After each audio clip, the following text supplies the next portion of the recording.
Ir klāts septembris, un Apple mūs iepriecina kā katru gadu septembrī ar jauniem iPhone tālruņu modeļiem. Un mūsu šīs dienas varoņi, kas piedalās mūsu unboxingā un stāstā, ir iPhone 15, iPhone 15 Plus, iPhone 15 Pro un jaunais iPhone 15 Pro Max. Līdzīgi kā iepriekšējo gadu, arī šie nāk visai līdzīgā izmērā, visai līdzīgā izpildījumā, bet ir ļoti daudz interesantu lietu, kas man jums ir jāparāda. Iepazīsimies tuvāk ar mūsu šīs dienas varoņiem. Tātad iPhone 15, iPhone 15 Pro, iPhone 15 Plus un iPhone 15 Pro Max. Starp citu, Apple ir ļoti rūpīgi un nopietni paziņojis, ka vēlas būt pilnīgi karbona neitrāla kompānija. Līdz ar to gan pašā tālrunī, gan arī iepakojumā tiek samazināts izmērs, dažādas svarīgas lietas, arī otrais izmantojama materiāli. Lūk, tad es domāju, mēs šīs dienas stāstu ar unboxingu sāksim ar jauno iPhone 15 Pro. Brīnišķīgi! Nu tad vērsim vaļā!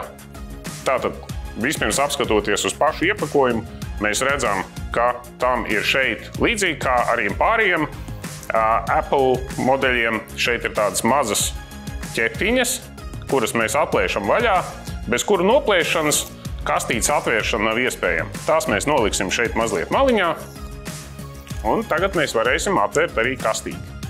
Apgriežam otrādi, paceļam vāciņu, un āreče, kur mums ir jaunais iPhone 15 Pro.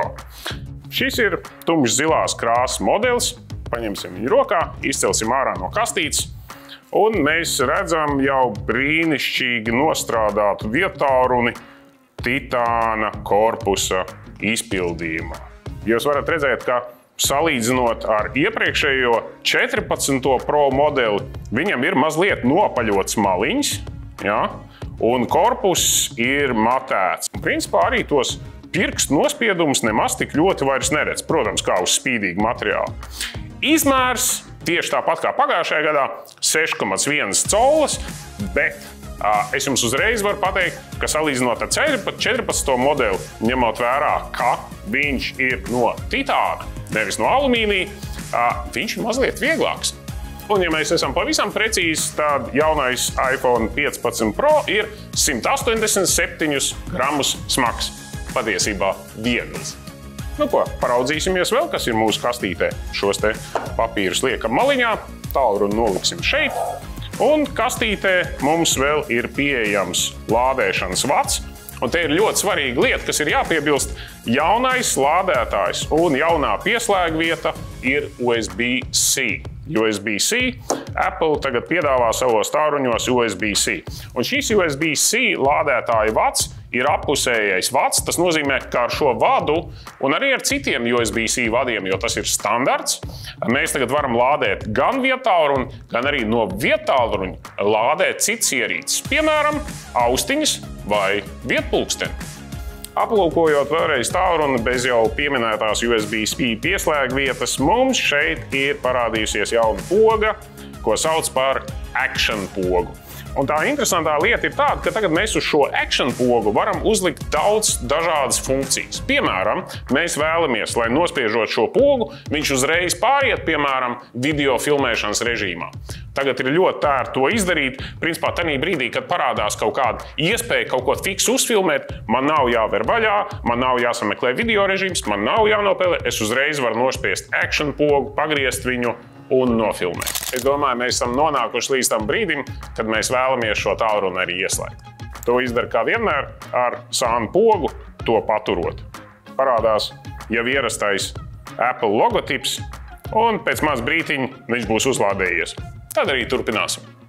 Tālrunis ir ieslēdzies un piedāvā tātad autorizēties, izveidot savu lietotāju, vai tiem no jums, kam jau ir, protams, savs Apple konts un varbūt iepriekšējais tālrunis, kas tagad pērk jaunu, viss, kas jums būs jādara, jāievad iekšā savus iCloud lietotāju vārds paroli, jāautentificējas, bez maz vai jānoliek vecās tālrunis blakus jaunajam, un pēc kaut kāda laika voilā, visi dati un iestatījumi no jūsu iepriekšējā iPhone tālruņa maģiski nokļūs jaunajā iPhone tālrunī.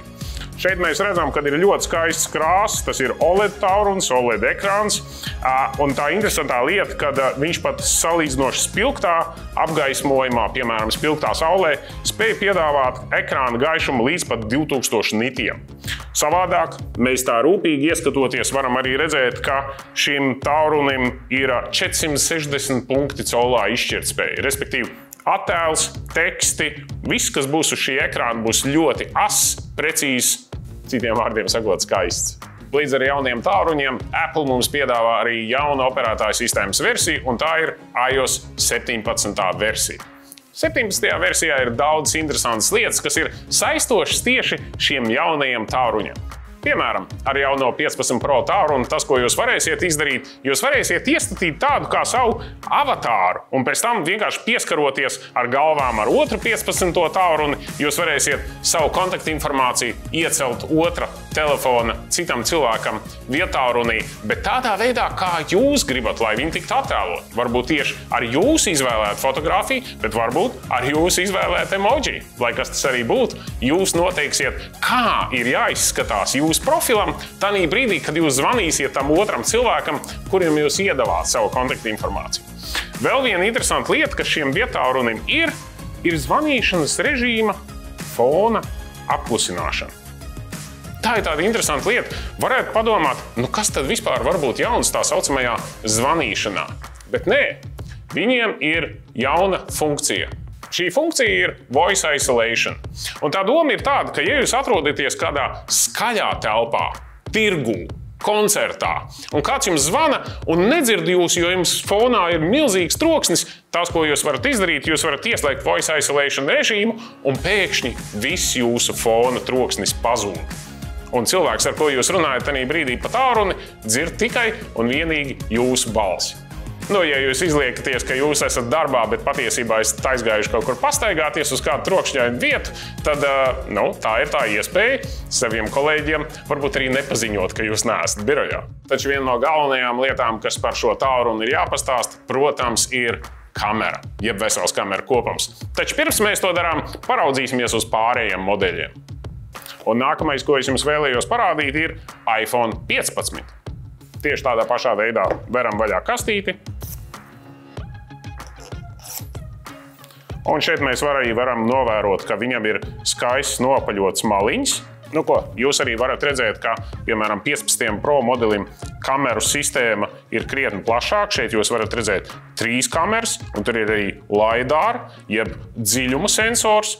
Savukārt šeit mums ir 2 kameras, zibspuldze un arī papildus sensors.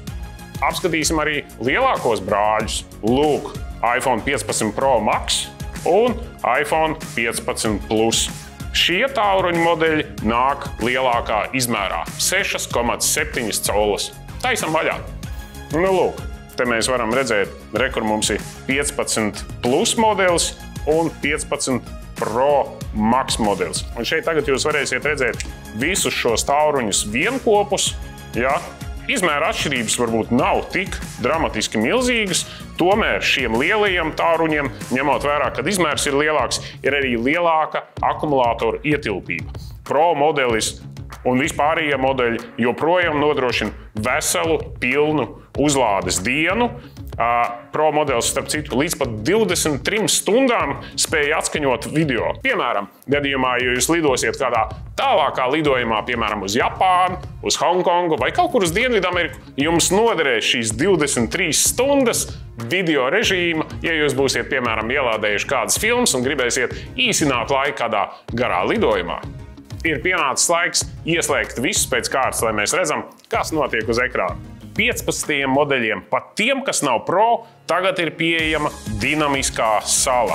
Dinamiskā sala bija kaut kas, ko ievies 14. modelis, kad šeit atrodas visiem tālruņiem kamera.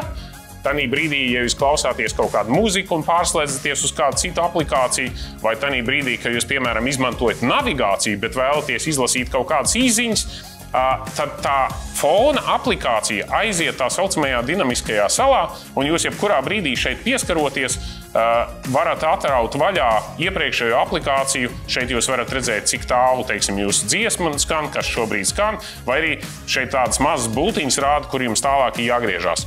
dinamiskā skala ir viena fantastiska lieta, bet tagad ir pienācis laiks pievērsties tam, kas iPhone modeļus padara īpašus, un tā ir kameru sistēma. Vispirms sāksim, protams, ar Pro modeli. 15 Pro un 15 Pro Max. Un šeit jūs redzat, ka kameru sistēma sastāv no vairākām kamerām. Mums ir platleņķa kameras, mums ir telezoom kameras un mums ir standarta kamera. Un tā īpašā lieta, kas ir šogad, jeb iPhone 15, tā ir fotografēšana, izmantojot jaunu, lielāku 48 megapikselu matricu. Tas nozīmē, ka fotogrāfijas tagad būs vēl asākas, ar vēl lielāku izšķirtspēju, iespējams ar vēl lielāku dziļumu. Kas ir interesanti, šī standarta kamera, viņa veido 24 megapikseli bildes, tādā veidā izmantojot maksimāli daudz no šī te jaunā sensora, lai šie te blakus pikseļi jums dotu vienu kopīgu informāciju par gaismu, par krāsu un tā tālāk, lai tās būtu precīzākas. Tas ir devis vēl vienu interesantu lietu. Šīs kameras tagad vēl labāk tiek galā ar fotografēšanu slikta apgaismojuma, ja citiem vārdiem runājot, bezmaz vai tumsas apstākļos. Viņas spēj uzņemt vēl vairāk gaismas. Telefoto lēca tagad spēj piedāvāt arī 5-kārtīgu zoom, kas ir ļoti forši, jo tagad jūs varat fotografēt portretus vēl labākā kvalitātē. Jā, tā ir tā interesantā lieta, kad mēs fotografējam portretus, un, protams, iPhone piedāvā īpašu portretu režīmu, kas tagad, starp citu, 17. iOS-ā un 15. Pro tālrunī ieslēdzas automātiski, tad, kad viņš atpazīst šādu situāciju, ka mums vajadzētu izmantot portretu režīmu. Bet tagad mēs varam fotografēt cilvēku portretu režīmā no mazliet lielāka attāluma, un tas, ko to dara, kad mums nav jānāk tik tuvu cilvēku sejai, kad viņa vairs nav tāda plata. Respektīvi, mēs esam mazliet tālāk, un šie portreti iegūst tādu, teiksim tā, dabiskāku dziļumu un naturālākas tādas sejas aprises, kas ir ārkārtīgi forši. Un, protams, video. iPhone 15 nodrošina 4K video filmēšanu, 24, 25 un 30 un pat 60 frames per second ātrumā, kvalitātē. Sauciet kā gribat, bet video sanāk ļoti forši. Un nemazāk svarīgi ir jāpiemina jaunā 15. modeļa optiskā stabilitāte, filmējot un fotografējot. Arī jaunajiem modeļiem ir šī attēla stabilizācija, un iPhone 15 Pro, es domāju, pat profesionāli filmētāji novērtēs jauno attēla stabilizāciju, kas tur ir iekšā. Savukārt 15. modelim, kas nav Pro modelis, viņam ir 2 kameru sistēma, kas patiesībā par salīdzinoši saprātīgāku budžetu piedāvā arī izcils kvalitātes fotografēšanu un video. Arī tur ir šie portretu režīmi, arī tur ir pieejama palielināšana, arī tur ir pieejama attēla stabilizācija, izmantojot programmatūru. Taču tagad 15. modelim ir arī kaut kas īpašs, un tā ir palīdzība uz ceļa. Gadījumā, ja jūs automašīna cieši autoavārijā, pirmām kārtām šis tālrunis jutīs triecienu, un gadījumā, ja jūs nereaģēsiet nospiest uz ekrāna, ka ar jums viss ir kārtībā, viņš pats izsauks palīdzību. Taču arī vienkāršākos gadījumos, kad jums, piemēram, ir saplīsušas riepas automašīnai vai sabojājies motors, un jūs nekur netiekat tālāk, un parastā zona nav pieejama, arī šādā gadījumā jūs varat dabūt palīdzību uz ceļa. Un, protams, mazliet ir jāpiemina arī tehniska informācija.